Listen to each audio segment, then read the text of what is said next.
Hej alle sammen og velkommen til den her video. Jeg har fået sådan nogle små goodiebags over ved en gammel dame, så jeg lige vil vise. Okay. Så det er bare sådan nogle små nuttede ting, synes jeg i hvert fald bare. Jeg har fået sådan 2 uler. Og de er sådan, og så har jeg fået sådan en Warhol-børste, jeg tænkte jeg vil give til min lille søster. Altså ikke Anne, men Iben.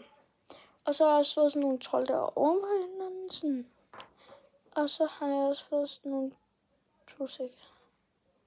trolde, der bader. Ej, det er så nuttet. Og så har jeg også fået sådan nogle trolde, der spiser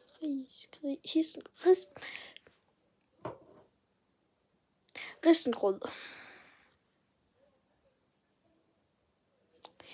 Så ja, det var bare sådan alt på den her video. Og please like og subscribe. Hej hej.